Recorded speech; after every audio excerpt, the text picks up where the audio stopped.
Hi అండి, నమస్తే. నేను మీ Gayatri. Welcome back to my channel. Restaurant స్టైల్లో veg gravy curry with broccoli ఎలా చేసుకోవాలో చూపించబోతున్నాను.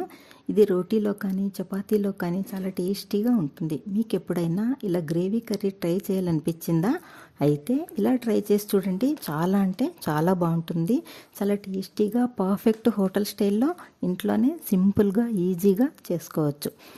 మరి ఆ రెసిపీ ఏంటో చూసేద్దాం. ఇక్కడ నేను ఒక బ్రొకోలీ తీసుకున్నాను. ఇది 200 గ్రాముల వరకు ఉంది. ఈ బ్రొకోలీని చిన్న ముక్కలుగా కట్ చేసుకొని వాటర్లో వేసి పక్కన పెట్టుకోవాలి. ఒక క్యారెట్, 2 పొటాటో కట్ చేసి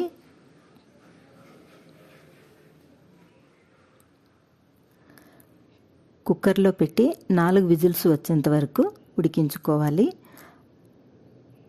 కుక్కర్ చల్లారేలోపు గ్రేవీ ప్రిపేర్ చేసుకుందాం. 4 పచ్చిమిర్చి, 2 టమాటా, ఒక పెద్ద ఉల్లిపాయ చిన్నగా కట్ చేసి మిక్సీ జార్లో వేసి వీలైనంత మెత్తగా పేస్ట్ చేసుకోవాలి.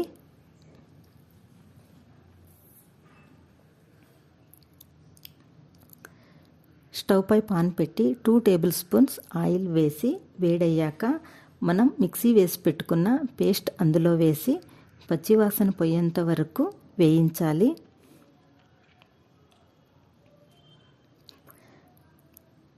గ్రేవీ బాగా ఉడికి కొద్దిగా చిక్కబడ్డాక అందులోకే మనం ఉడికించి పెట్టుకున్న పొటాటో, క్యారెట్ స్మాష్ చేసి వేయాలి. అందులోకే కడిగిన బ్రొకోలీ ముక్కలు కూడా వేసి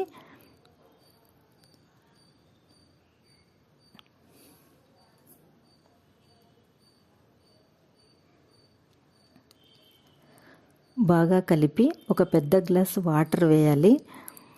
దగ్గర 200 ml వాటర్ పడుతుందన్నమాట. వాటర్ వేశాక మరోసారి కలిపి 1/2 టీ స్పూన్ పసుపు, 1/2 టేబుల్ స్పూన్ కల్లుప్పు వేసి మూత పెట్టి 5 నిమిషాలు ఉడకనివ్వాలి.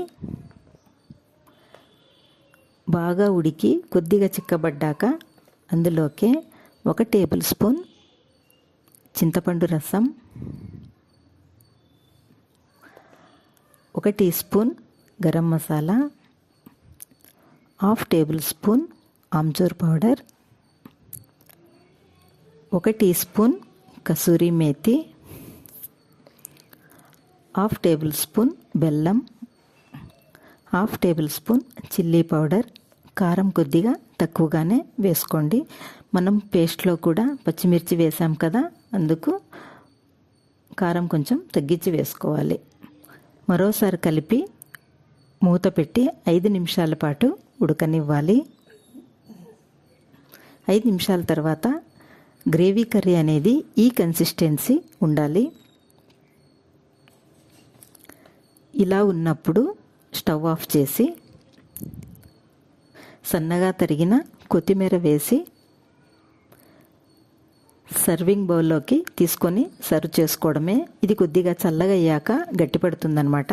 అందుకు కొద్దిగా ఇలా ఉన్నప్పుడే తీసేస్తే సరిపోతుంది. అంతేనండి, ఎంతో సింపుల్గా చాలా టేస్టీగా బ్రొకోలీ కర్రీ రెడీ అయిపోయింది.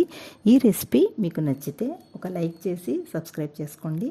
మరొక సింపుల్ అండ్ టేస్టీ రెసిపీ కోసం గాయత్రి కృష్ణ యూట్యూబ్ ఛానల్ను చూస్తూనే ఉండండి. Thanks for watching.